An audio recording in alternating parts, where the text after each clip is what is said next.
Donc, c'est lancé. Je pense qu'on va attendre que les gens se Ouais. connectent. Quelques petites minutes.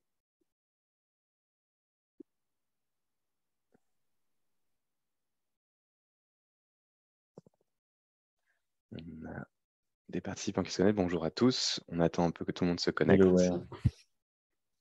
C'est toujours le moment où on doit meubler au début, Ouais, oui. le temps que les gens rejoignent. Tu as une tactique pour ça, Paul? Pas exactement. Pour tout te dire, c'est mon premier webinar. Donc, Ah, je le génial. découvre sur le moment. Super. Ben, sache que ce moment-là, tu vois, en attendant que les gens se connectent, est toujours un peu voilà, particulier, parce Oui, qu'il faut meubler. En espérant que vous allez bien, ceux qui nous rejoignent, merci de nous rejoindre. D'ailleurs, aujourd'hui, pour ce webinaire avec Starting Saclay, Paul va faire une petite introduction. oui, Peut-être en attendant aussi que d'autres personnes nous rejoignent, parce que ça commençait à midi, donc il y a une petite minute. Vous connaissez comment utiliser peut-être déjà donc Zoom sur ces questions de webinaire. Vous avez en dessous, dans le bandeau, un petit onglet Q&A, donc questions et réponses, que vous pouvez utiliser pour poser les questions, mais vous pouvez aussi utiliser directement le chat. Bonjour, comment allez-vous? Voilà, n'hésitez pas à vous présenter. Hello Stéphanie. Donc, n'hésitez pas aussi à mettre un petit message ou si vous avez des questions, donc soit via le chat, soit via l'onglet Q&A. Bonjour Guillaume. Donc, on a ensuite, si vous voulez poser des questions, je pense qu'on se réservera un petit moment à la fin, mais aussi, oui. l'idée, c'est de le faire un peu de manière interactive, ce webinaire. Donc, vraiment, n'hésitez pas, on pourra rebondir sur les questions que vous posez dans le chat. Le sujet, vous le connaissez, c'est sur l'actionnariat salarié et le recrutement et la fidélisation de vos salariés, votre talent. Mais je te laisse peut-être introduire tout ça, Paul. Oui. Écoute, je pense que je vais partager quelques slides rapidement. Comme ça, ce sera Avec parfait. plaisir. Hop. Voilà, normalement, là, vous voyez tout. Voilà, Super. bon, alors je pense qu'on peut commencer. Merci beaucoup à tous d'être là pour ce premier webinaire que j'organise, pour tout vous dire, en collaboration avec Sid Legals et Florent qui va nous parler de l'actionnariat salarié, comme il vient de vous le dire. Donc, ce webinaire, il est organisé à la fois par Sid Legal et par Starting Saclay, l'association dont je fais partie, qui est une association d'entrepreneurs présents sur le plateau de Saclay. Notre mission, c'est d'accompagner, d'émuler l'entrepreneuriat et l'innovation sur le plateau, à la fois l'entrepreneuriat étudiant et en même temps de connecter à la fois les startups et des entreprises comme on fait avec maintenant Sid Legal ou des acteurs institutionnels. Voilà, on a des chiffres assez éloquents. On a organisé 120 événements depuis 2014 et on a plus de 1800 inscrits sur nos événements en 2021-2022. On a une team super. D'ailleurs, j'en profite pour faire un petit peu de pub. On est encore en recrutement et on a un poste de vice-président qui doit toujours être comblé. Donc, si l'association vous intéresse, si vous avez adoré le webinaire, n'hésitez pas à venir nous contacter sur notre site internet. Voilà, on est présent comme je disais, sur les campus du plateau de Saclay et un peu ailleurs. Donc, on est présent dans pas mal d'écoles. On aimerait encore se développer. Donc, si vous faites partie d'écoles qui ne sont pas représentées, ne vous sentez pas mal et au contraire, rejoignez-nous. Voilà, on a des partenariats avec des incubateurs de différentes écoles, des incubateurs à la fois privés et institutionnels, qui peuvent nous accueillir également. Des structures publiques qui nous financent très gentiment et qu'on remercie. Les événements qu'on organise, il y a à la fois des webinaires comme on fait maintenant, mais aussi des after-work. L'année dernière, on a lancé le Saclay 20, qui est le classement des 20 startups les plus prometteuses du plateau de Saclay. Le Startup Idol, qui est un concours de startup avec un jury uniquement VC, des workshops et des petits concours de startup à plus petite échelle, les Saclay Pitch Night. N'hésitez pas, si vous êtes entrepreneur, à postuler pour ces différents événements. On a plusieurs pôles, dont le Startup Support, qui peut vous aider si vous avez un pitch deck à envoyer ou alors au contraire juste un pitch oral à présenter et que vous voulez avoir un feedback un peu éclairé là-dessus. Voilà, on est présent sur différents onglets de communication. Si vous ne nous suivez pas, n'hésitez pas à le faire et comme ça, vous pourrez être plus au courant des événements comme celui-ci. A priori, si vous êtes là, c'est que vous n'avez pas raté la com. Donc c'est top. Voilà, on est partenaire de pas mal d'associations en France et à l'international. qui sont en fait encore des relais dans les différentes écoles dont je vous ai parlé. On a lancé un podcast qui s'appelle Immediate Takeoff, qui est host par Thibaut Ray, qui est un super podcast où vous allez pouvoir entendre les expériences de différents entrepreneurs. Donc, n'hésitez pas à y jeter un coup d'œil. Voilà, comme je le disais, on recrute. Et maintenant, je vais laisser la parole à Florent de Seed Legal pour cette super conférence. Merci, Florent. Eh bien, merci à toi, Paul. Et effectivement, c'est un beau en tout cas, cadre et une belle communauté que vous avez créée avec tout plein de différents services complémentaires et surtout hyper pertinents pour accompagner des startups assez jeunes. C'est des startups généralement assez early stage, hein. C'est ça, Oui, de ton complètement. côté, Paul. Ouais, Tout à donc, fait. c'est de Tout à fait, mais on l'idéation au peut, je ne sais pas MVP exactement qui est avec présent, de mais l'attraction. pardon, oui, je disais que par contre, on touche avec notre communication pas mal de monde, donc on a souvent des profils assez variés. Je ne sais pas exactement qui sont les personnes qui sont venues aujourd'hui, mais c'est vrai que parfois on passe du très très early stage, voire de l'idéation à des startups un peu plus avancées. Bah, là, en tout cas, nous, sur la thématique qu'on adresse, mais vous nous direz, vous pouvez utiliser le chat, hein, comme je disais aussi au tout début, pour présenter peut-être votre projet. De toute façon, les questions qui s'en suivront, n'hésitez vraiment pas à les poser. L'idée, c'est qu'on puisse y répondre. Euh, Généralement, l'idée du recrutement et de l'actionnariat salarié, c'est quelque chose qui se pose dès lors qu'on a déjà un petit peu de traction, ou voire quand on se pose la question de savoir est-ce qu'on va s'associer avec une nouvelle personne qui va rejoindre le projet, mais avec plutôt la casquette associé, donc fondateur ou fondatrice, ou alors salarié. Mais bref, on va en tout cas là aujourd'hui parler de toutes ces mécaniques sur l'actionnariat salarié. Avant de rentrer dans le vif du sujet, moi je me présente également. Donc je suis Florent Artaud, Country Manager France de Seed Legals. Pour présenter Seed Legals aussi en deux mots, on est une plateforme SaaS qui permet de digitaliser l'ensemble des opérations sur le capital. En l'occurrence, c'est d'une partie financement, donc où on vous accompagne, on génère les documents sur des BSR par exemple, pour financer votre projet de manière un peu alternative à une levée de fonds plutôt traditionnelle qui est l'augmentation de capital. Et on va générer tous les documents, comme je disais, correspondants, soit la lettre d'intention, le pacte d'associés, etc. De la même façon, on vous permet de gérer votre politique de partage du capital avec la création et la génération des documents et l'accès pour vos bénéficiaires, que ce soit de BSPCE ou de BSA pour des advisors. Les BSPCE, on va y revenir, étant privilégiés pour intéresser les salariés ou les dirigeants au capital. Et on a également d'autres fonctionnalités qui complètent cette panoplie-là, comme la gestion à la table de capitalisation. C'est central, évidemment, quand vous lancez un projet et quand vous allez vous financer de manière dilutive avec des investisseurs ou partager votre capital.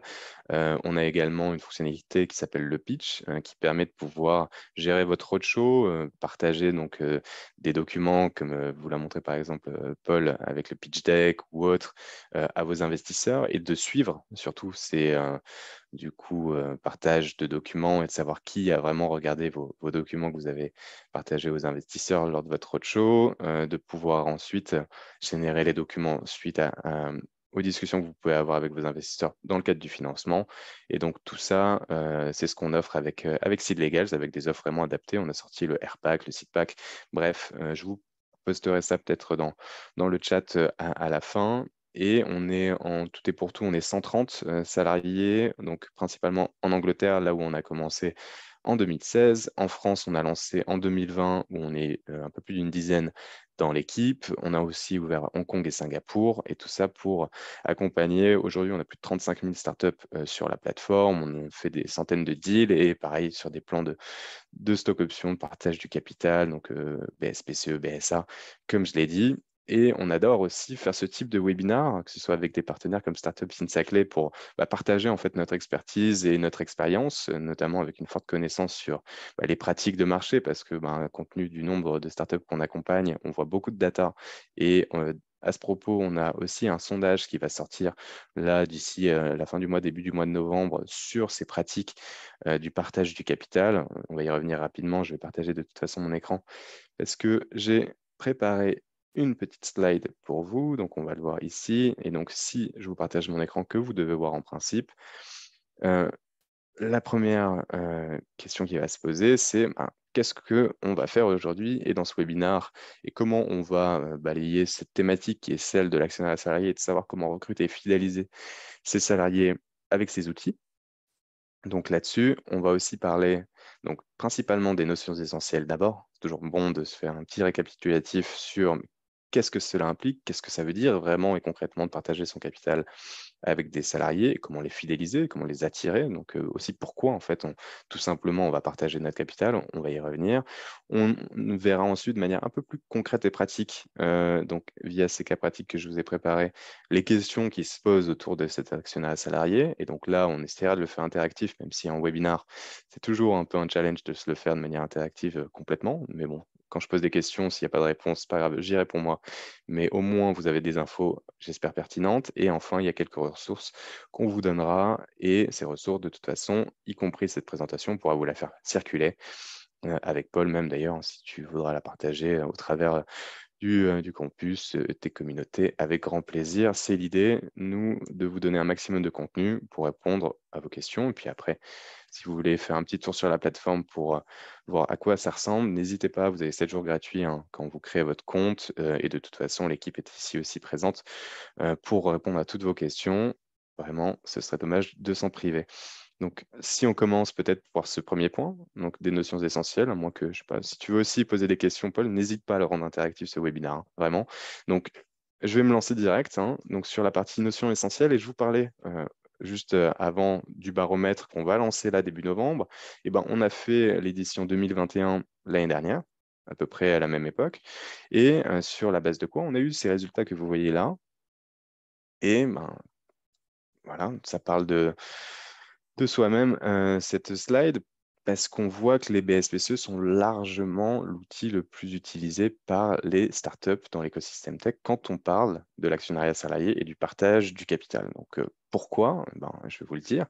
Mais si on rentre déjà dans le petit détail de ces slides et des informations qui y sont partagées, on voit également que 80% des salariés ont accès à un dispositif d'actionnariat dans les startups. Donc, c'est quelque chose qui est aussi très, très courant et très standard quand on euh, lance un projet, souvent pour des raisons assez simples à comprendre, et on va aller voir un peu le rationnel là-dessus. Pourquoi? Donc, quelle est la population qui a été interrogée, nous demande Michel, et merci de cette question, parce qu'effectivement, là-dessus, on a eu 197 réponses, donc quasiment 200 réponses qui ont été apportées. La population, c'est 45% de fondateurs, 55% de salariés, principalement des personnes qui sont dans des sociétés early stage, donc pré-seed, seed, donc c'est-à-dire qui sont à un stade de développement relativement jeune. Et on avait, allez, disons, 2, 3 startups de série A, série B. Donc vraiment, on était concentrés, nous, sur les startups, un peu comme celles qu'accompagne donc Starting Saclay. Bah, pareil, chez Cédégage, on a vocation surtout et beaucoup à accompagner des jeunes entreprises, des jeunes startups qui se lancent dans les étapes les plus difficiles de leur projet, qui sont le début, pour trouver les premiers investisseurs, pour trouver les premiers salariés, pour trouver aussi, vous, vos premiers clients et faire en sorte que votre projet commence à prendre un petit peu et de manière concrète avec de l'attraction et encore mieux avec des revenus générés au début. Donc, merci effectivement de poser cette question pour clarifier ce point. Donc, vraiment, c'est ça la population qui a été interrogée. Et on en sort, du coup, c'est principal. Donc là, vous pouvez retrouver d'ailleurs sur notre blog, c'est légal, en plus de beaucoup de contenu et de ressources, le baromètre de l'édition de l'année dernière.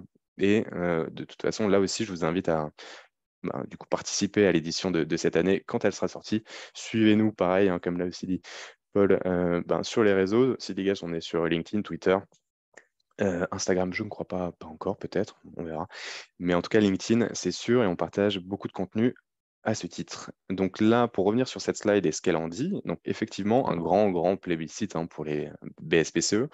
Et donc, qu'est-ce que sont les BSPCE? Ce sont les bons de souscription de parts de créateurs d'entreprises. Et grosso modo, la mécanique, c'est celle d'un stock option. Et donc, qu'est-ce qu'un stock option? C'est le droit d'acheter une action à un prix qui est donné lors de l'attribution de ce bon, en l'occurrence du BSPCE, et sous réserve de certaines conditions, très souvent de vesting, donc la présence dans la société, on va y revenir, et c'est donc le droit d'acheter cette action. Donc, on n'a pas une action qui nous est donnée gratuitement. Ça, c'est la différence avec, vous le voyez, les AGA, les attributions gratuites d'actions, qui sont très peu utilisé, en tout cas, basé sur les réponses qui nous ont été apportées dans notre baromètre. Pourquoi? En fait, c'est assez simple à comprendre, c'est de manière assez pragmatique. Et pareil pour les stock options, on se dit pourquoi il y a des stock options et des BSPCE? Les stock options, la mécanique est exactement la même que pour les BSPCE, mais en fait, ce qui change, comme pour les AGA, c'est le régime fiscal et social attaché. Donc, les BSPCE, eux, l'avantage très, très important qu'offrent ces BSPCE, c'est que c'est gratuit, donc il n'y a aucune charge ni fiscale ni sociale attachée à la mise en place des BSPCE, ni pour l'entreprise, ni pour les salariés.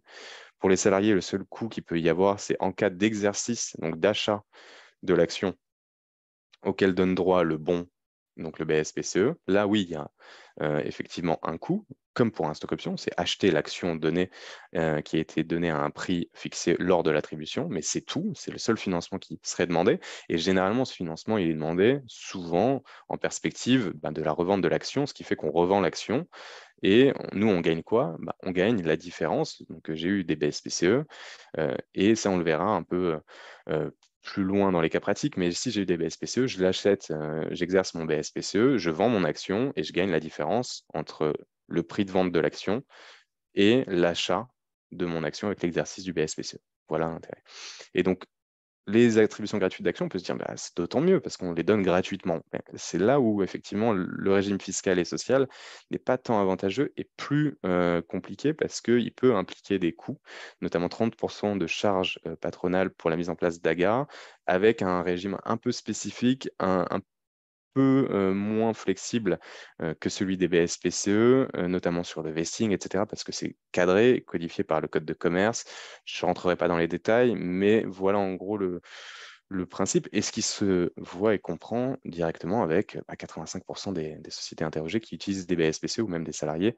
Donc, c'est clairement l'outil privilégié, mais pour des raisons très pragmatiques, hein. Ça n'a pas de coût, c'est flexible, c'est relativement simple à mettre en place et ça répond à un vrai besoin. Et ce vrai besoin, c'est quoi? En fait, c'est là où on se pose la question de pourquoi partager son capital. Pourquoi partager le capital? Vous voyez là les 4 raisons qui sont présentées ici sont généralement les raisons assez simples à comprendre. Donc, tout d'abord pour recruter. Recruter, oui, pourquoi? Recruter. Et donc, pourquoi recruter ici? La question, effectivement, vous avez besoin de recrutement, donc de vos premiers salariés peut-être, tout dépend de votre maturité, comme on se l'est dit au tout début de ce webinaire. Mais l'idée, c'est effectivement quand vous allez recruter des salariés, forcément, vous allez leur offrir un salaire. Et de la même manière, vous offrez en fait un package de rémunération qui, généralement, en startup, comprend à la fois du salaire, donc qu'il soit fixe ou variable, mais également souvent de l'intéressement au capital. Beaucoup de startups le font, vous avez vu la majorité. Et donc, il y a une vraie logique d'attractivité pour des recrutements et une vraie logique RH là-dessus. De la même manière, deuxième point, c'est de les engager. Parce que c'est là aussi où il faut l'avoir en tête, c'est que vos salariés, vous voulez les fidéliser, vous voulez les recruter, donc déjà les attirer, mais après les garder pour qu'ils construisent et vous aident à créer de la valeur dans la société, et raison pour laquelle la mécanique aussi du partage du capital vous permet de les fidéliser sur du long terme. On est vraiment dans une logique et une temporalité assez différente par rapport au salaire. Et le troisième point aussi, il est notable parce que il permet d'aligner, le partage du capital permet d'aligner les intérêts. Mais qu'est-ce que ça veut dire aligner les intérêts? Avec qui? En fait, aligner les intérêts avec les parties prenantes. Mais qui sont ces parties prenantes? Les parties prenantes sont les entrepreneurs, donc l'équipe fondatrice d'abord. Ensuite, il peut y avoir les investisseurs qui, eux, investissent dans le capital et leur intérêt des investisseurs qui mettent et qui financent la société, c'est de pouvoir plus tard revendre à un prix plus important. Donc, je mets à un prix par action de 10. Mon idée en tant qu'investisseur, c'est de sortir avec un prix par action, disons, de 100, avec un x10 potentiellement, et surtout en ayant investi au tout début, ou peut-être même un x4, ou en tout cas un multiple. C'est vraiment cette logique-là.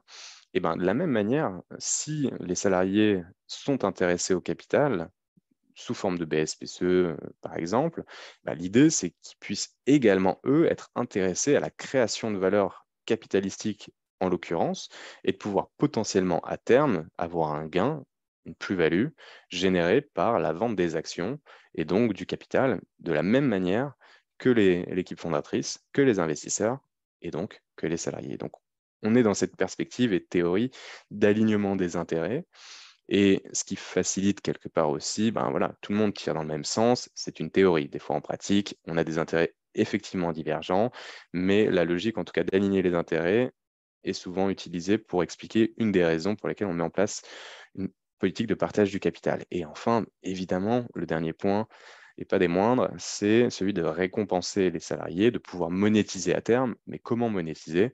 Bah, on va en parler dans ce webinaire, c'est l'idée de balayer toutes ces questions. Ça implique aussi la mise en place d'une politique de partage du capital que vous, en tant qu'entrepreneur, vous ayez une compréhension très claire sur ce qu'implique du coup de partager le capital et de pouvoir vous-même ensuite l'expliquer de manière suffisamment claire à vos salariés comment ça fonctionne et quel est l'intérêt de pouvoir leur donner des BSPCE parce que la communication, elle est centrale pour la mise en place d'une politique de partage du capital. Et ça implique forcément de votre côté de la pédagogie et des explications au moins sur c'est quoi le capital, comment on fixe la valeur d'une action, c'est quoi une société privée et quelle est la différence avec une société publique.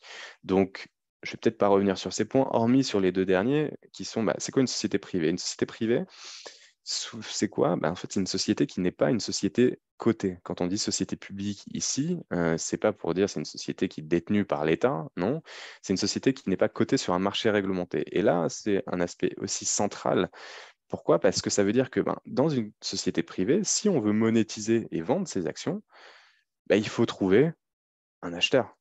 Il faut trouver ici quelqu'un qui soit à même de dire, OK, moi, je vais acheter tes actions en face. Là où, quand on est une société qui est une société cotée, on peut, quand on est sur un marché, vendre ses actions à un prix qui est fixé ben, le jour, lorsque le marché est ouvert, et ce qui facilite la liquidité. La liquidité, c'est un point central aussi de l'actionnariat salarié, ou en tout cas du partage du capital, ou de l'actionnariat même en général, et des sociétés privées. C'est-à-dire que quand vous avez une société qui est privée, surtout jeune, vous, votre action, elle n'est pas cessible encore, elle n'est pas liquide. Vous ne pouvez pas la vendre aussi simplement. Il faut trouver quelqu'un pour l'acheter, généralement, il faut attendre que la société soit suffisamment mature, dérisquée, qu'elle ait prouvé qu'elle avait développé un projet qui est un projet qui a de la valeur, qui en tout cas est pérenne en termes d'activité et qui a une valorisation qui a augmenté aussi pour, en l'occurrence, générer une plus-value le cas échéant.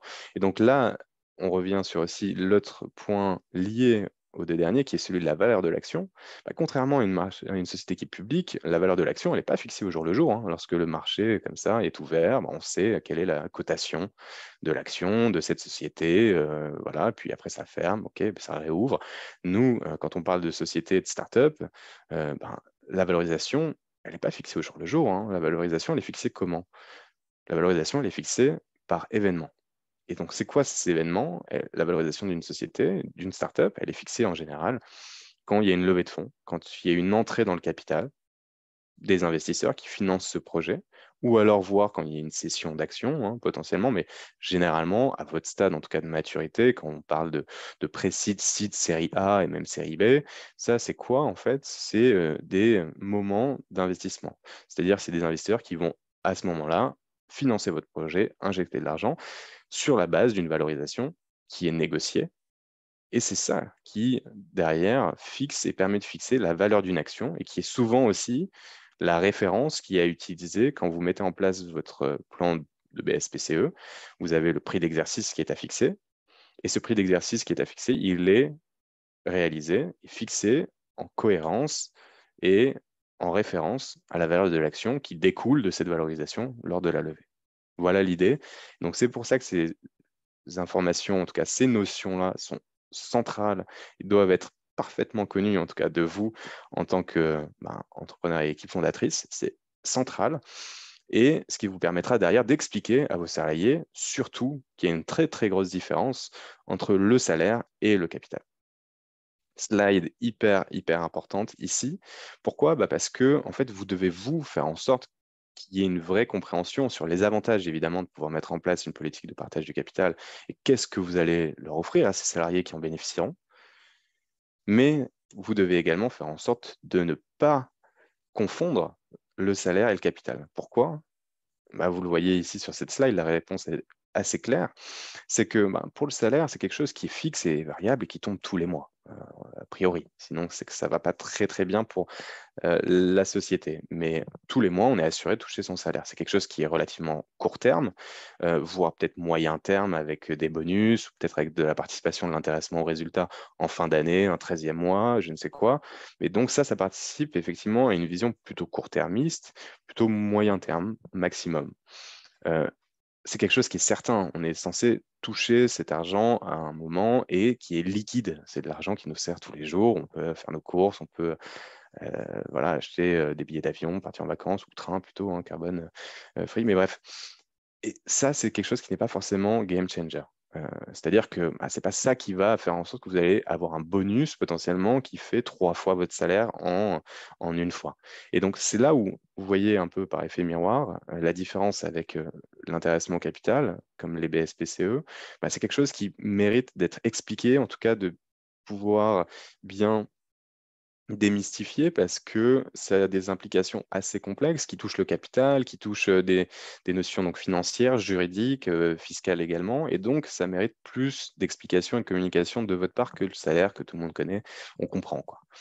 Ensuite, c'est quelque chose qui est effectivement long terme. C'est généralement, et on va le voir, sur des horizons de 4, 5, 6, 7 années, voire même peut-être plus, pour potentiellement monétiser cet intéressement au capital. Mais c'est toujours incertain. On peut ne jamais rien toucher avec des BSPCE. Comme vous, quand vous avez lancé votre projet, quand vous créez votre société, vous espérez évidemment, et vous allez tout faire pour, avec votre force de travail, pour faire en sorte que ce soit une réussite et pouvoir donc l'inscrire dans la durée et de pouvoir donc pérenniser cette activité, mais personne n'est certain. Et quand on prend le chiffre que tout le monde s'accorde à dire que c'est aller une startup sur 10 qui survit jusqu'au seed, et ben effectivement, c'est là où on voit l'incertitude qui est liée. Est-ce que le capital pourra prendre et générer à terme quelque chose qui sera significatif? Le cas échéant, ça peut être significatif. Mais avant ça, c'est de se dire, mais OK, c'est pas liquide. Contrairement au salaire ou à un bonus, on peut pas aller acheter, faire nos courses avec des BSPCE ou passer nos vacances grâce au BSPCE, sauf si on a pu le monétiser. D'où la question de la liquidité et de monétiser cet actionnaire salarié et qui, potentiellement, en cas de monétisation, peut être un vrai game changer parce que ça peut pouvoir représenter 2, 3, 4 fois le salaire, même peut-être plus. Si on est dans une société, on prend, je sais pas, prends un exemple de Sorar ou d'autres sociétés comme ça qui sont des licornes, comme on aime à le dire, ou pas, mais si on est au tout début de cette société, qu'on a eu des BSPCE par exemple en tant que premier salarié, et que maintenant la valorisation de la société dépasse le milliard, alors qu'au début, quand on a rejoint la société, elle était à quelques centaines de milliers d'euros, vous avez fait vous aussi un beau multiple comme des investisseurs qui ont fait un beau multiple. Vous avez peut-être entendu parler aussi j'ai oublié le nom, qui a été racheté par Adobe. C'est bref un outil de design et qui permet de pouvoir justement utiliser et de faire un peu des visuels, comme vous voyez là sur cette slide. Bref, et qui a été racheté 20 milliards. Peut-être si vous avez le nom, vous pouvez me le mettre dans le chat, j'ai un trou. Ouais, c'est C'est Figma. Figma. Ah ouais, merci. Voilà, Ils sont Figma. très Tout le monde m'a dit actifs. Figma, Figma, Figma, Figma. Et oui, merci. Effectivement, c'est Figma, comment j'ai pu oublier, mais 20 milliards. 20 milliards rachetés par Adobe. Dites-vous que Index Ventures, qui est aussi un des fonds d'investissement qui a investi chez Seed Legals en lead en 2019 lors de notre série A, qui a investi et qui est un heureux investisseur de chez Figma, et qui a investi en seed, puis après qui a fait follow-on et qui a maintenu son capital lors des tours précédents, ils sont sortis avec 2 milliards d'euros. Et ça, c'est l'investisseur. Et donc, dites-vous, si vous êtes salarié et que vous avez eu, je ne sais pas, disons 1%, je dis n'importe quoi, eh ben, vous êtes multimillionnaire à la sortie de Figma. Voilà. Et c'est ça la logique, mais il y en a combien des Figma? Et c'est pareil avec Google, c'est pareil avec Facebook. Et en fait, il y en a combien? Ce sont des exceptions dans des généralités, mais c'est là où ça peut être clairement un game changer. Pas besoin de vous faire un dessin, vous connaissez l'idée. Ensuite, de manière un peu plus concrète sur la partie mise en place, généralement, c'est souvent mis en place, pas forcément dans le cas d'une levée de fonds, parce que vous pouvez ne pas faire de levée de fonds et bootstrapper votre société. Nous, on a par exemple accompagné Fleet, qui est une boîte qui marche très bien, qui a bootstrappé complètement son projet et avec qui on a travaillé sur la mise en place d'un plan de BSPCE. Mais ça peut être aussi, et c'est souvent le cas, dans le cadre d'une levée de fonds, que se pose la question de pouvoir mettre en place aussi ce plan de BSPCE pour une raison simple, c'est-à-dire que si vous ne générez pas suffisamment de revenus pour pouvoir recruter et faire face à vos besoins de recrutement en ayant généré vos revenus, souvent la levée de fonds a la vocation à recruter. Et donc, quand vous avez vocation à recruter en levant des fonds, enfin, après avoir levé des fonds, souvent se pose la question de mettre en place une politique d'actionnariat salarié. Mais comment le faire? Là, généralement, vous mettez en place votre pool de BSPCE. Et donc, qu'est-ce que ça veut dire? Généralement, c'est juridiquement une délégation de pouvoir qui vous est donnée par les associés de la société à vous, en tant que président de la société, de pouvoir émettre et attribuer des BSPCE, voire des actions gratuites ou des stock options, peu importe, ou des BSA, évidemment. Donc, il peut y avoir les différents outils, mais dans la limite d'un certain nombre qui représente un pourcentage du capital. Et donc, ce pourcentage du capital, on va le voir aussi, il est généralement d'un certain montant, entre 5 et 10%, voilà, pour ne pas trahir de secret, sur le capital de la société. Et une fois que vous avez mis ça en place, que ce soit dans le cas d'une levée de fonds ou en dehors, et derrière se pose la question de l'attribution des bénéficiaires. Mais entre l'émission du pool où on a mis les 5-10% du capital de côté pour intéresser vos salariés, se pose la question ici de pouvoir définir, OK, mais je donne combien et à qui? Combien je vais donner à telle personne par rapport à tel critère? Et donc, c'est là où vous allez construire un peu, par analogie avec votre grille de salaire, votre grille de répartition de votre pool d'options. Donc, c'est plutôt de l'art que de la science quand on est au tout début, parce que c'est un peu du doigt mouillé. Et derrière, plus on se structure, plus on aura une logique peut-être un peu fine et structurée de la politique de répartition du pool et donc de la politique d'actionnariat salarié. Et une fois que vous avez fait ça, vous pouvez attribuer aux bénéficiaires directement, OK, je te donne toi 100 BSPCE, toi 200, toi 50, etc. Et donc là, une fois qu'on a ça, eux, ils vont souscrire ces BSPCE, donc ils vont OK, accepter de la réception de ces BSPCE-là. Et après, à terme, ils pourront potentiellement exercer les BSPCE. Et vous le voyez, hein, donc généralement, il y a des délais. Donc pour la mise en place en fait, de l'attribution, la délégation de pouvoir au président, elle est donnée pour 18 mois, c'est légal, c'est comme ça. Et après, pour l'attribution aux bénéficiaires, bon, généralement, voilà, ça peut mettre 6 mois. Grosso modo, ça dépend. Nous, grâce à la plateforme, ça va quand même beaucoup plus vite et c'est l'idée. On génère tous les documents là-dessus. Et après, il y a la question de l'exercice. Mais quand est-ce qu'on exerce côté bénéficiaire ces BSPCE? Pareil. Là-dessus, il faut avoir en tête, dernière notion assez importante à maîtriser avant de rentrer peut-être dans des cas un peu plus concrets, c'est le calendrier de vesting. Donc, la majorité, pareil, c'est aussi des éléments qu'on a dans notre édition du baromètre actionnaire salarié 2021, que vous retrouvez sur le blog, qu'on peut mettre d'ailleurs peut-être dans le chat s'il y a quelqu'un de l'équipe qui m'écoute. Mais là, c'est la partie vesting. C'est quoi? C'est quelle est du coup la contrepartie? Je te donne des BSPCE, donc vous me donnez moi plutôt des BSPCE, vous m'en donnez 100. Vous me donnez 100 BSPCE avec un prix d'exercice de 10 euros. On reverra de manière un peu plus concrète aussi dans le cas pratique, mais là, typiquement, ça veut dire que vous ne me les donnez pas tout de suite. En contrepartie, moi, je dois rester dans la société. On revient sur le deuxième critère dont on a parlé, qui est celui d'engager, de fidéliser les salariés sur le long terme. Et généralement, c'est un vesting de 4 ans. Donc, 4 ans, ça veut dire quoi? Ça veut dire pendant 4 ans, moi, il faut que je reste au moins ces 4 années pour avoir mes 100 BSPCE. Donc, pour avoir les 100 BSPCE qui me donneront le droit d'acheter mes 100 actions sous-jacentes. Donc, un BSPCE me donne le droit d'acheter une action à un prix qui est de 10 euros dans mon exemple. Et donc là, il faut que je reste au moins 4 ans pour pouvoir exercer la totalité. Et souvent, on a aussi compris dans ces 4 ans ce que vous voyez ici qui s'appelle le cliff. Ce sont les 12 mois. Et le cliff, c'est quoi? C'est la période qui est un peu comme une période d'essai pour les BSPCE, si on veut, et qui, 6 mois, je reste 6 mois, par exemple, dans la société. Donc, j'ai passé la période d'essai, etc. Là, en fait, est-ce que je vais pouvoir exercer des BSPCE? Non, zéro. Zéro, pourquoi? Parce que je ne suis pas resté 1 an minimum, comme le prévoyait, donc le fameux cliff. Donc, graphiquement, pourquoi on l'appelle cliff? Parce que ça fait rien, et après, hop, j'ai un quart qui est acquis. Donc, au bout de cette année de cliff, je vais avoir 25%, donc un quart des BSPCE qui m'ont été attribués. Donc, en l'occurrence, là, je vais en avoir 25 sur les 100 qu'on m'a donné, etc., etc. Et après, une fois qu'on a passé ce cliff, donc ici, on va pouvoir avoir une fréquence. Et donc, cette fréquence post-cliff, c'est quoi? C'est-à-dire que progressivement, jusqu'à la fin de ce calendrier de vesting des 4 ans, où j'aurai mes 100 actions, bah, progressivement, est-ce que c'est tous les mois, tous les trimestres ou toutes les années, où j'acquiers mes BSPCE avec le temps? Voilà l'idée. Et dernier point à mentionner ici, c'est qu'il y a une durée de validité globale de 10 ans, généralement de 10 ans, des options. C'est-à-dire, si on arrive aux 10 ans, il faut absolument exercer. Bon, après, quand on met en parallèle avec la moyenne d'ancienneté dans les startups, généralement, je crois que c'est 2 ans et demi, 3 ans, ou peut-être 3 ans et demi grand max, plutôt 3 ans, avec du turnover aujourd'hui. On est un peu moins dans ces générations qui font toute leur carrière dans une seule et même entreprise, hein. Donc voilà un peu l'idée. Et aussi, ben, se pose la question après du cas de départ, de nouvelles attributions, mais ça, on va le voir dans les cas pratiques. Et donc, voilà sur la partie notions essentielles.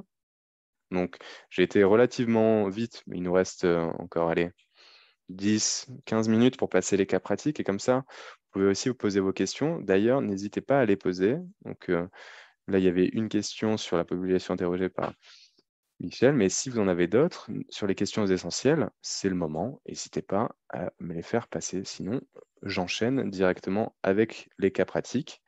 J'ai une question rapide, Avec plaisir. ouais, Florent. C'est en termes de pourcentage de capital qui va être donné aux salariés. En Oui. moyenne, on est à combien? Alors, quand on est effectivement dans des étapes assez jeunes, donc pré-seed et seed, on réserve 5 à 10% du capital. C'est ce qui est très courant et standard. Mais après, comment se dire, est-ce que moi je suis plutôt 5% ou plutôt 10%? Parce que bon, on est quand même sur du simple au double. Bah, là-dessus, c'est par rapport à votre besoin. Et de votre côté, ça veut dire quoi? Ça veut dire, bah, prenons un exemple très concret. Si vous avez, vous, une équipe fondatrice, donc au top, vous êtes par exemple deux, mais il vous manque quand même une personne technique et un CTO ou une CTO. Ben, là-dessus, vous savez que ça ne sera pas peut-être un troisième ou une troisième cofondatrice, mais ce sera plutôt un premier salarié ou qui sera lead tech sur cette partie. Et ben là, vous savez que c'est une personne qui pourra vous coûter cher à la fois en salaire, mais aussi en capital. Et donc, mettons que cette personne, ben, en fait, vous la recrutez, vous la trouvez, mais vous allez négocier et elle vous dit, bah, moi, je veux 5% du capital. Et vous dites, bah, OK, mais en BSPCE. Bah, là, directement, vous savez que votre pool d'options, il sera plutôt de l'ordre de 10% parce qu'il y a cette personne qui vous coûte déjà 5 points en BSPCE. Et après, vous avez peut-être d'autres salariés à intéresser, peut-être 3, 4, 5 personnes à qui vous allez donner donc moins. Et selon, justement, les responsabilités. Après, en termes de benchmark, ça dépend aussi des postes, de l'ancienneté, un peu comme un salaire. Il faut vraiment réfléchir par analogie avec ça. Mais à retenir que généralement, c'est entre 5 et 10%. C'est ce que, en tout cas, attendent et peuvent voir les investisseurs s'ils vous financent en arrivant en seed et que vous avez mis un pool de 5% en pré-seed, ça ne les choquera pas, même 10%. Vous pouvez d'ailleurs, même en ayant mis 5 à 10%, si vous n'utilisez pas la totalité de ce pool d'options, c'est pas grave. C'est pas grave du tout. Vous pouvez toujours le mettre à jour lors du prochain tour de financement, le cas échéant. Est-ce que ça répond à ta question, Paul?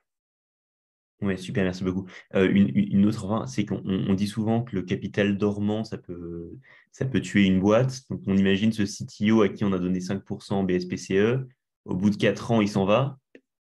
Euh, qu'est-ce qui se passe? C'est-à-dire que on se retrouve avec comme un gros trou dans le capital et ce mec-là qui a énormément d'actions qui vont certes se faire diluer dans le futur, comme il se retrouve avec beaucoup d'actions plus là, et donc si on veut en recruter un nouveau, il va falloir qu'on relâche Bah, déjà, les- alors, c'est intéressant cette question parce que déjà, si le CTO est resté 4 ans dans la société, c'est un bon point et il a pu apporter beaucoup de valeur. Et je pense que la société, en 4 ans, généralement, elle a la chance de pouvoir au moins construire des bases solides pour rester ou alors de pouvoir disparaître si ça ne fonctionne pas.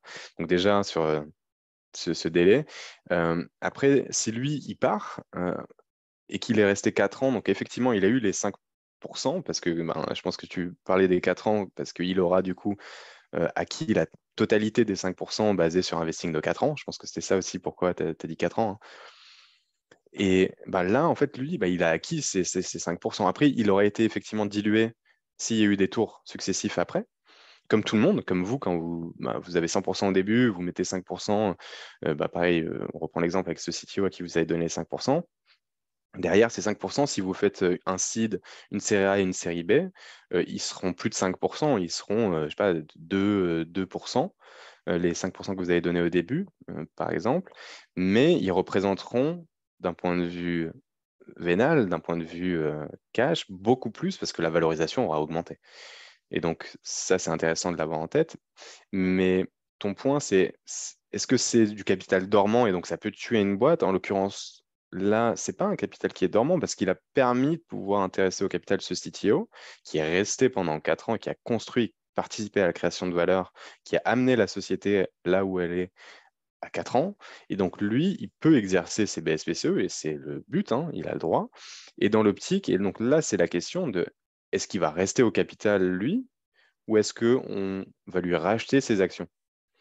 Et bien ça, c'est la question de la liquidité. Et qu'est-ce qui est intéressant? Est-ce que lui, peut-être qu'il y aura un tour de financement qui lui permettra là de pouvoir vendre ses actions et il vendra là. Peut-être que c'est si il veut partir, donc il aura les 2% qui lui resteront, qui lui restera avec les dilutions, comme je l'ai dit. Et ben, là, se pose la question, mais c'est pas vraiment du capital dormant. Là où ça peut tuer une boîte, pour prendre ton exemple en termes de wording sur le capital dormant, c'est si vous faites, par exemple, vous créez une boîte, vous avez un des cofondateurs qui était là au début, mais qui est plus là, hein, et qui s'est retiré de l'opérationnel, mais qui est resté quand même avec 30% de la boîte parce qu'il était là au début et vous l'aviez créé ensemble.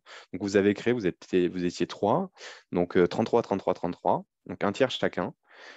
Finalement, vous vous retrouvez à être deux opérationnels à 100%, et lui, il est resté, il est là dans le capital. Il s'est retiré, même s'il était présent au début, pendant 6 mois, mettons, même un an, il était là. Mais il est parti parce que il devait, justement, il a eu peut-être un enfant, ou elle a eu un enfant, et du coup, il faut sécuriser. Donc, elle a pris un job et à temps plein. Et voilà, c'est des choses qui arrivent, c'est courant de voir ça. Très bien. Mais si cette personne reste à 33% alors qu'elle est plus dans l'opérationnel et que vous voulez lever des fonds, là, des investisseurs pourront vous dire, attends, mais elle a 33% cette personne, alors qu'elle est plus dans l'opérationnel du tout. Certes, elle a contribué à amener la boîte pareil là où elle est. Donc en gros, c'est logique qu'elle ait une partie du capital. Mais 33%, là, ça peut être un deal breaker et l'investisseur en question peut dire, bah non, moi je n'investis pas à ta cap table, elle n'est pas conforme à ce qu'on a l'habitude de voir en pratique. C'est plutôt dans cet aspect. Et pareil, autre exemple là-dessus, j'en finirai sur cet exemple, mais euh, c'est s'il y a un investisseur qui met, ou un advisor, peu importe, mais la logique est la même. En gros, soit met un peu d'argent, met 5 000 € et on lui donne, je sais pas, 40% du capital. Bon, pareil, là, c'est pas justifié, ça vous flingue une cap table et ça vous, en gros, permet pas du tout de pouvoir lever des fonds derrière avec des investisseurs professionnels et en tout cas sophistiqués, qu'ils soient business angels ou autres, hein, ou VC. Donc, et pareil pour des advisors. Et donc, c'est là où en fait le capital dormant, c'est-à-dire il t'apporte pas grand-chose, euh, la personne à qui, elle t'apporte pas grand-chose, cette personne à qui tu as donné, en contrepartie du capital, beaucoup de capital pour rien. Et ça, c'est effectivement le capital dormant, tel que je le comprends moi en tout cas. Voilà, c'était peut-être une réponse un peu longue, mais j'espère au C'est moins super, avoir répondu à ta super question intéressant. Ouais. là-dessus. Merci Donc, beaucoup. mais c'est un peu ces distinguos qu'on voit. Et si on rentre là dans la partie peut-être cas pratique, et en même temps, il y avait une question, donc pas mal donc pour les mises à jour de pourcentage accordé au BSPCE, ça se passe uniquement lors de levée de fonds. On peut le faire quand on veut. Vous pouvez le faire quand vous voulez. La question en fait qui se pose pour vous, c'est une décision d'associé qui doit être prise. Quand vous mettez en place un plan de BSPCE, comme vous l'avez vu ici sur les slides, là, ce qu'on appelle ici émission du pool de BSPCE ou sa mise à jour, c'est une décision qui doit être prise par les associés de la société. Donc c'est une décision qui touche le capital et donc forcément qui implique une assemblée générale extraordinaire. Et donc ça dépend ce que prévoit vos statuts, mais généralement c'est une majorité aux 2 tiers, ce qui peut se voir, ou souvent on utilise quoi? On utilise des décisions unanimes des associés pour une juste question administrative, et d'éviter d'avoir des convocations et des délais dans la partie Assemblée générale à faire d'un point de vue purement administratif et juridique. Mais bref, tant que vous êtes majoritaire dans le capital, et qu'il n'y ait pas forcément aussi dans votre pacte d'associés, c'est ce qu'il peut y avoir quand il y a des investisseurs qui rentrent au capital. Toute décision qui touche le capital, c'est une décision qui est stratégique et qui implique, s'il y a un board ou un comité stratégique, que ce comité stratégique approuve au préalable donc soit l'augmentation du pool, donc sa mise à jour, et aussi des attributions de BSPCE aux salariés et aux bénéficiaires. Voilà, c'est un peu l'idée. Mais sur le papier, sur le principe, quand vous voulez, vous pouvez le mettre à jour. Après, vous n'avez pas envie parce que voilà, de mettre tout le temps à jour ça, c'est des éléments qui ont un coût forcément en termes de mise en place parce que c'est du juridique, etc. Donc, on facilite tout ça chez Ciel Legal. Donc, bon, c'est l'avantage de passer par nous avec la plateforme qui en plus vous digitalise et vous permet d'accéder à tous vos documents, y compris les bénéficiaires avec leur compte dédié. Mais voilà l'idée. Donc, souvent, c'est à l'occasion d'une levée de fonds parce que on fait une pierre de coups. Voilà, on va utiliser ce moment pour passer en revue un peu tous les éléments à faire pour être à la fois armé en termes de fonds. Voilà, on a de l'argent pour pouvoir recruter, pour pouvoir développer le projet. Et pareil, avoir les outils pour pouvoir attirer, engager, aligner et récompenser avec l'actionnaire salarié, comme on se l'est dit. Voilà un peu l'idée. Et donc, le premier cas pratique que j'ai l'habitude de faire, c'est vraiment sur cette partie donc, recrutement. Après, il nous reste 14 minutes, donc je vais être assez rapide et poser toutes vos questions dans le chat sur des différents moments. Et ces différents moments, c'est le recrutement, comme vous avez peut-être pu le voir ici, donc le recrutement, avec l'onboarding, le développement et le départ. Donc là, ici, l'exemple très simple et souvent observé en pratique, notamment nous sur la plateforme, c'est une entreprise qui va lever 500 000 euros en seed. Elle va réserver allez, 10%, enfin X% de son capital, là en l'occurrence j'ai mis 5, et qui vont donner 10 000 BSPCE.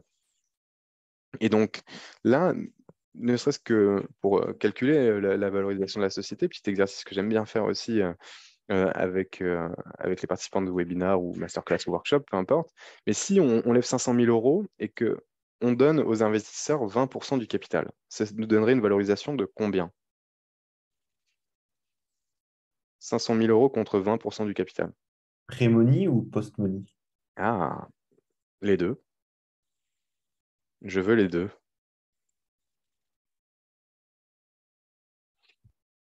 Et c'est là où on voit que c'est très simple en fait de pouvoir fixer ou calculer une valorisation. Si on dit, ben, OK, combien on veut lever en capital, donc là 500 000 euros, contre 20% du capital, si 20% du capital représente 500 000 euros, on fait 1 fois 5. Donc 5 fois 5, 25. Donc ça nous donne 2 500 000 euros. Et là, effectivement, Paul, c'est post-money, parce que ça comprend les 500 000 euros investis qui représentent 20% du capital. Et donc pré-money, c'est quoi? Pré-money, c'est du coup la valorisation post-monnaie moins les 500 000 euros investis. Et donc, on tombe sur 2 millions d'euros pré-monnaie. Et c'est cette Comme l'a dit valorisation-là, Mister Weed dans le chat. MR8. exactement, et bien parfait, tout à fait, très juste. Donc, ça permet de pouvoir retrouver son prix par action. Et donc, retrouver le prix par action, c'est le prix que vont payer les investisseurs en investissant dans le cadre de ce tour de financement et qui va servir également de référence à la fixation du prix d'exercice. Donc là, pour les besoins de l'exemple, j'ai pris juste 10 euros, mais c'est comme ça, sur la base de cette valorisation pré-monnaie, qu'on pourra trouver le prix d'exercice des BSPCE. Et après, il y a les autres conditions. Et les autres conditions, on le voit, souvent, c'est le vesting. Il y a une énorme majorité, c'est normal, qui choisit uniquement comme condition d'attribution de BSPCE du vesting. Parce que, en fait, quand on est au début, fixer des objectifs sur du long terme, aller à 1, 2, 3, 4 ans pour débloquer des BSPCE qu'on va donner là tout de suite, en plus du vesting, donc avec des conditions de performance, et ben, en fait, c'est ultra compliqué. Et quand on ne voit pas vraiment très clair à 6 mois, quand on est une startup, fixer des objectifs sur 2, 3, 4 ans, euh, moi, je recommande vraiment pas d'attribuer des BSPCE sur de la perf, sauf cas particulier et de rester sur du vesting purement temporel et de la présence avec ce bon vieux vesting qu'on voit ici. Et là, du coup, pratique, et le standard, c'est effectivement 4 ans en comprenant un mois, 1 an de cliff par mois. Donc voilà. La date de commencement du vesting aussi, c'est quelque chose d'important à avoir en tête parce qu'on peut le faire commencer soit au moment où la personne signe son contrat et rentre dans les effectifs, donc son CDI, Parce que ça aussi, c'est un point que j'ai peut-être pas mentionné dans les notions essentielles, mais les BSPCE, du coup, sont réservés aux salariés et aux dirigeants. On ne peut pas les donner à des personnes externes à la société. Il faut forcément qu'elles soient salariées. Donc, les textes ne précisent pas que ce soit en CDI obligatoirement, hein, mais ça peut être un CDD. Mais bon, la logique veut que ce soit une personne en CDI qui est sur du long terme, qui en bénéficie. Euh, et aussi, les sociétés qui peuvent mettre en place des BSPCE doivent répondre à certains critères d'éligibilité. Bon, généralement, vous les cochez toutes, hein. Ces conditions, c'est avoir moins de 15 ans, être une société qui n'est pas cotée, en tout cas cotée de moins de 550 millions. C'est une société qui est détenue minimum à 25% du capital par une personne physique ou via sa holding, bref, etc. Donc, si on revient là dans notre exemple, sur la date de commencement du vesting, c'est important de se dire, OK, mais quand est-ce que je vais commencer le vesting? Et en ayant aussi en tête que ben, généralement, la date d'attribution, elle est différente de la date de commencement du CDI. Parce que ben, pas forcément, ça tombe pas forcément au même moment et c'est pas à chaque fois que vous allez recruter quelqu'un, lui faire signer un contrat, que vous allez au même moment lui faire signer le contrat de BSPCE. Déjà pour la simple et bonne raison que bah, vous avez toujours une période d'essai qui est prévue. Donc tant que vous n'avez pas confirmé cette période d'essai, ben, on ne vous recommande pas de leur attribuer des BSPCE. Donc, attendez la fin de la période d'essai de vos salariés pour, là, et une fois qu'elle est validée, cette période d'essai, leur attribuer les BSPCE, ce qui ne vous empêche pas de faire commencer la date de commencement du vesting au moment où il est rentré dans les effectifs, de manière rétroactive. Ou vous pouvez choisir à une date spécifique quand vous le souhaitez, mais vous ne pouvez pas choisir avant que cette personne ait rejoint la société en tant que salarié. Voilà, ça, c'est le seul point à avoir en tête. Et donc là, dans l'exemple que je donnais, c'est vous avez une personne que vous voulez recruter. Donc un head of sales avec 5 ans d'expérience, salaire brut annuel allez 50K, donc, parce que vous avez que ça en tout cas à louer pour le moment, et vous avez prévu à donner 0,5%, 1%. Donc souvent les questions à se poser, c'est comment on va en parler en entretien, comment formuler une offre orale, un peu comme pour le salaire, ceci près que c'est bien que vous ayez en tête les petites conditions que je viens de mentionner là, donc, et qui sont dans cette slide. Et aussi, si vous ne les avez pas, ne serait-ce que le pourcentage, vous lui donnez 0,5, 1%, ou bon, ça c'est bien quand même de l'avoir, hein. C'est comme si vous lui dites, ben voilà, je ne sais pas trop encore ton salaire, mais bon, on verra. Donc c'est quand même bien de l'avoir en tête. Et après, sur les autres conditions un peu spécifiques, restez sur les conditions principales comme celle-là, et vous direz, bah, après, ce sera spécifié de toute façon dans les documents, on verra, fait d'accord, on se met d'accord d'abord sur les principales clauses et les principales conditions.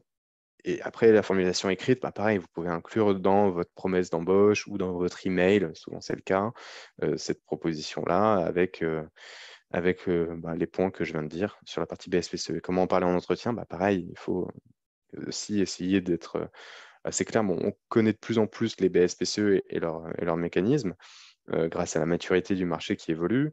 Mais moi qui me suis intéressé au sujet quand même depuis un petit moment, et donc en 2015, c'était pas tout à fait aussi démocratisé que ça l'est aujourd'hui. Donc c'est une bonne chose et ça va dans le bon sens à ce niveau. Donc sur la partie après, OK, on a recruté. Donc là, en l'occurrence, c'est Julia qui a été recrutée en tant que Head of Sales. Et ben, on est content, on est une personne voilà, qui correspond bien au profil qu'on voulait avoir, qu'on a su l'attirer, on a su la recruter donc, pour les 50K, et bon, on lui a donné 1000 BSPCE, donc l'équivalent des 1% en l'occurrence. Et elle vient de nous voir, et puis elle nous pose la question, parce qu'elle a vu avec son cousin juriste, là, qui lui dit, mais pourquoi c'est pas dans le contrat de travail? Pourquoi on n'a pas les BSPCE dans le contrat de travail et c'est pas dedans? Bah déjà, ça revient à ce qu'on s'est dit, on déconnecte les deux. On est vraiment sur une logique de droit du travail côté contrat de travail, tous les bénéfices que vous pouvez donner, etc., que ce soit mutuel et autres, hein, qui forment d'ailleurs tout le package de rémunération, en tout cas d'attractivité pour vos salariés, hein, et de la marque employeur et tout le reste, enfin, tous les bénéfices, comme on peut dire, et comp.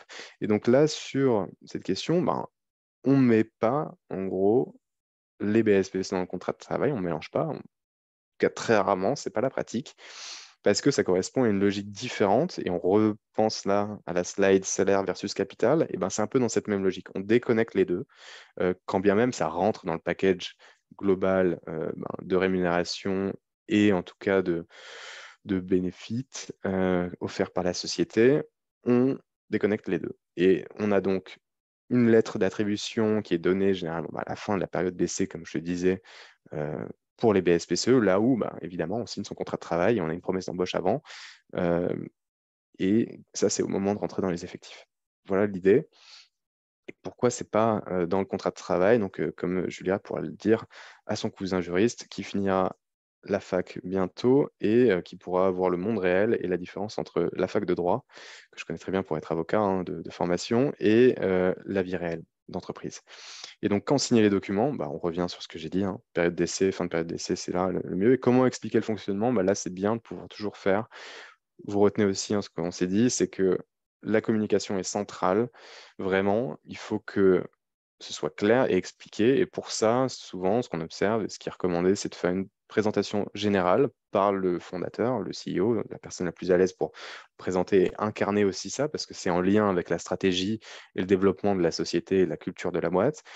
Et deux, c'est de pouvoir ensuite faire un petit one-to-one avec les personnes bénéficiaires pour expliquer, rentrer dans le détail des clauses et des documents qui sont généralement peu lus. Vous avez un sondage d'ailleurs qui avait été fait par Caption, Caption qui est une plateforme qui permet de faire du secondaire et de vendre justement notamment des actions issues de BSPCE, mais pas que. Et il y a, je ne sais plus, 80%, je crois, je n'ai plus exactement le terme, de pourcentage de salariés qui ne lisent pas, en fait, tout simplement, les contrats qu'ils signent sur les BSPCE, ce qui est un peu dommage, parce qu'il faut quand même lire. En tout cas, j'invite tout le monde, si vous en avez ou si vous en donnez, évidemment, à lire les contrats et de ce qu'il y a dedans. C'est quand même très important. Ensuite, le développement, et donc il nous reste 3 minutes, donc on va faire développement et départ. Mais développement, là, on vient de relever des fonds. Donc là, si on a levé des fonds, boum, on a levé 4 millions d'euros en série A, 4 millions d'euros contre 25% du capital. Valorisation prêt de monnaie, à combien? 4 millions contre 25% du capital. Alors, alors. Allez, 12 millions prêt monnaie. Ouais, c'est pareil, on fait 4 fois 4, 25% fois 4, c'est 100%. Donc 4 fois 4, ça fait 16 millions. 16 millions post-monnaie, moins les 4 millions investis, 12 millions. Magnifique. On a valorisé la société en série A. Comme ça, vous voyez à quel point c'est facile de pouvoir valoriser la société.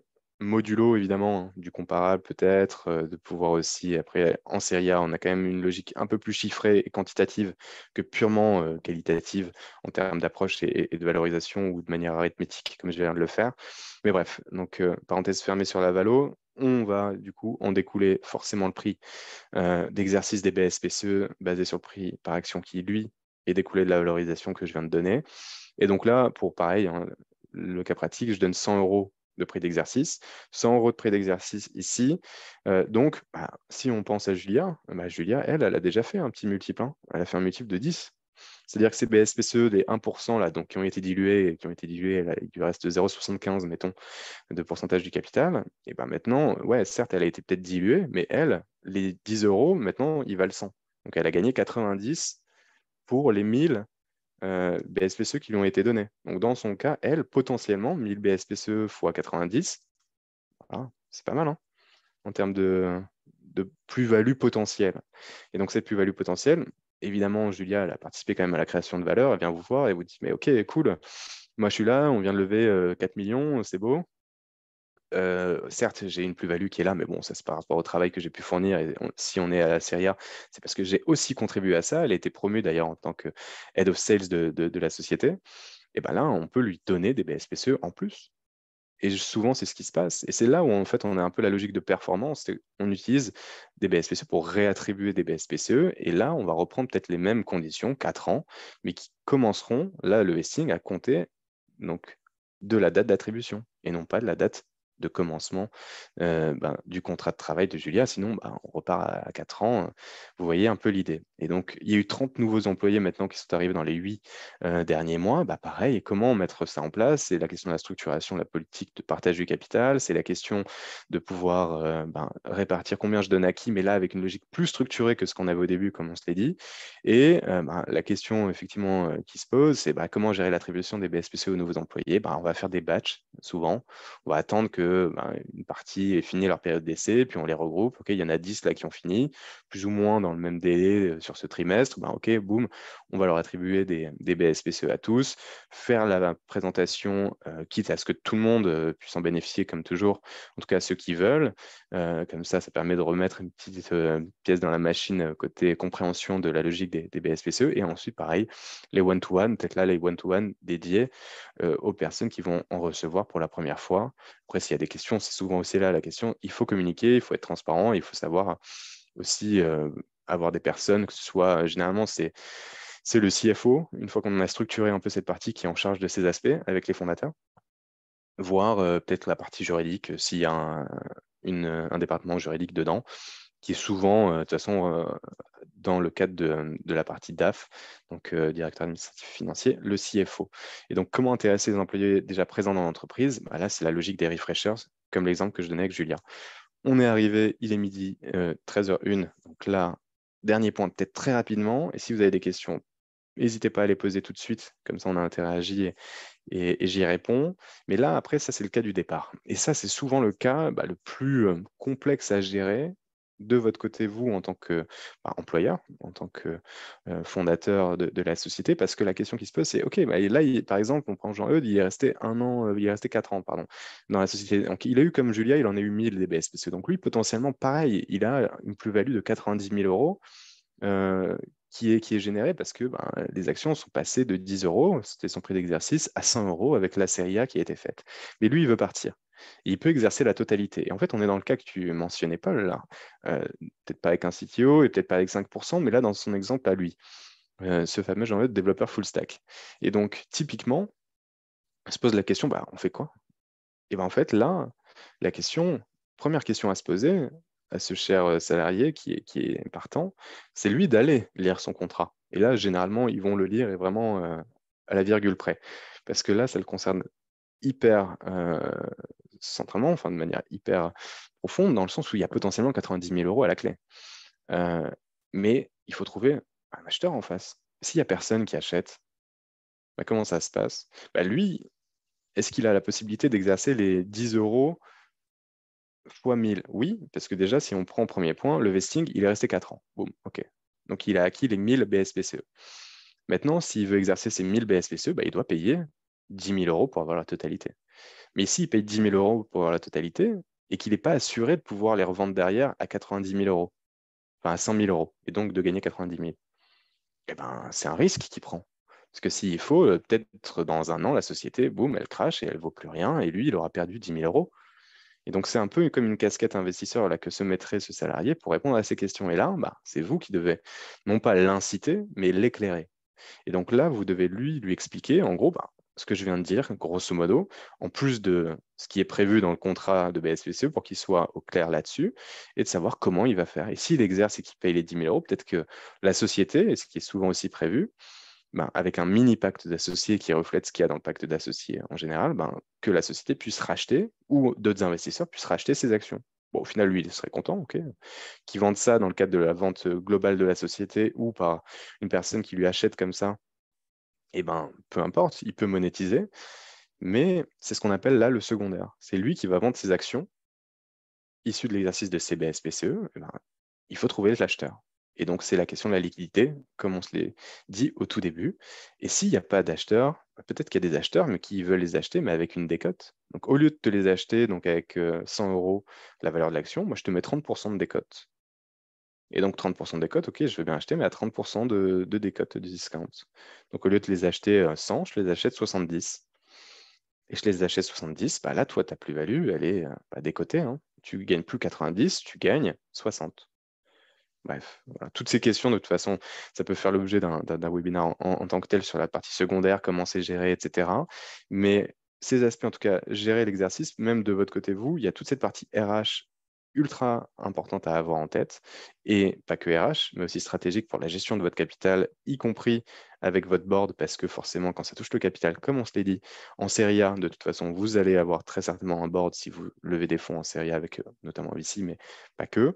Et donc, dans le cadre de ce comité stratégique, c'est là où il y a ces discussions qui relèvent du board et également la direction, évidemment, pour en parler et pouvoir décrypter. Donc, voilà un peu pour le tour et les différents moments. Il y a plein d'éléments à avoir en tête. C'est pas aussi évident que ça peut paraître partager le capital, mais on est là justement avec Sligal pour ça, pour vous le faciliter, le rendre accessible, le rendre aussi pratique avec la plateforme qui vous génère les documents, l'équipe qui bien sûr vous accompagne là-dessus. On a une parfaite connaissance et une expertise sur ces sujets et ces éléments. N'hésitez pas à aller voir donc notre blog et toutes les ressources qu'on peut avoir. On vous partagera donc cette présentation.